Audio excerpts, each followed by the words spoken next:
Okay, folks, here's the charm for instance. So what we're going to do is we're going to use E6000 glue.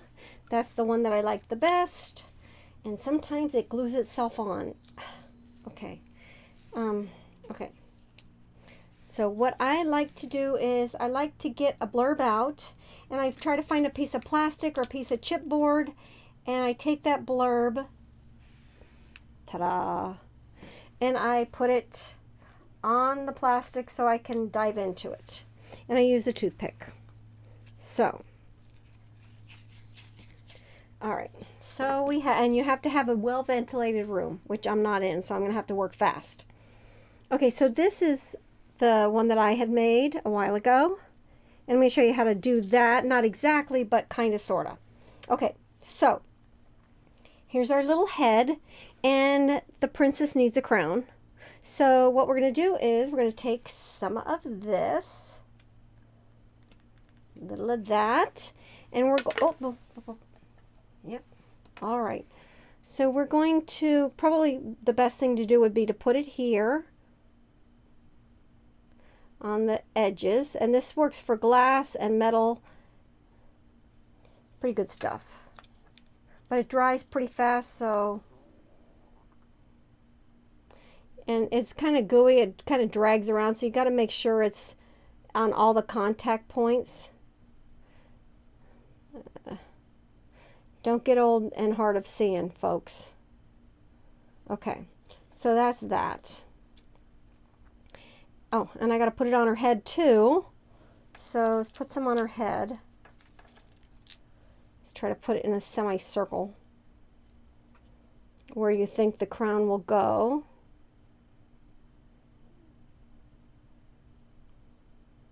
Oh well, all right, so that's dry already. Let's get some more. There we go. There. That's good and gooey. Okay, so that's good. I'm going to take that and we're going to stick it on there like that. Okay? Now, I like it on an angle like that. You see? Okay, so we're going to lay her down.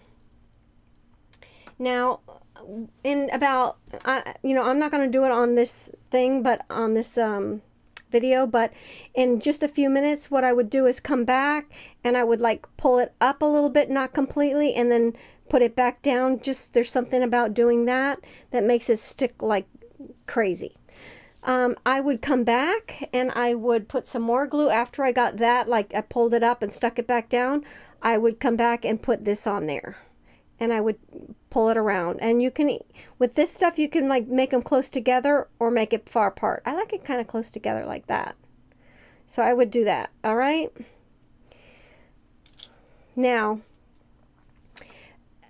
if you want to do a hanger for her, you can make a loop. You can get some wire and coil it and make a loop, and then take this glue and stick the wire down in here and glue it there, maybe with a bead on it or something, and have the loop come out, and then you could hang it from there. Then you put a jump ring and hang it from wherever you want. To do her body, I would take, at this point, I would take the head pin, I would take the eye pin, and I would bend it so that it's laying flat like this, because this one has no hole underneath her. So I would bend it so that this is laying flat, and then the, you know, the length comes around, and then I would add my bead. I would add this. I would stick this through here, and then I would add the bead underneath like this. Okay, and then you have room to place another bead or a spacer bead, anything you want, and then you can take some of that chain that's included in the kit and dangle it like this one. The other, and I'm going to go ahead, you know what, I feel like throwing these two beads in the kit, so I'm going to throw these two pretty beads in the kit. All right, so then I want to show you what you can do with this piece that's going to come with your kit. You're going to want to change, you're going to want to add something to this, because this side's not as pretty. So what I would do is I would take You've got other things. You've got like a cameo in there. I would take the cameo and put it back here, like this. You could take your rhinestone trim and go around it, and keep going around until it's like a circle. There's several beads in there that you could place in the center, and then you can do a jump ring here and hang it. Okay, you can do another jump ring down here, and you can hang tassels. You can tie a bow with your seam binding. You can do all sorts of things. This one is an example of what I did with this, and I'm going to throw one of these in your kit too, because these are fun. I took a mirror, one of the mirrors, and I stuck it in here, and this is an old piece of broken jewelry, a chain, and I glued it on here.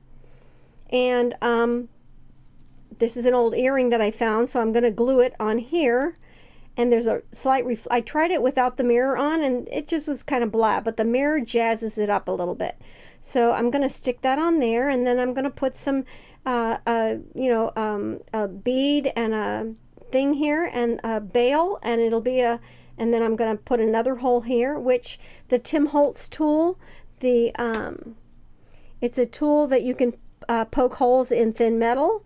I got that, and I'm going to poke another hole down in the bottom here. And, oh, I already did. Look, I already did. And I'm going to hang some tassels from there and maybe tie some of that pretty seam binding on it. So that's that. And those are a couple of things that you can make. You can make bags out of as long as you Mod Podge those papers, the bags can be strong as you like. You can even print images on the bags. If you not the bags, the papers, the vintage papers, if you glue them lightly to a sheet of thin printer paper, you can print images on there and then Mod Podge the whole thing.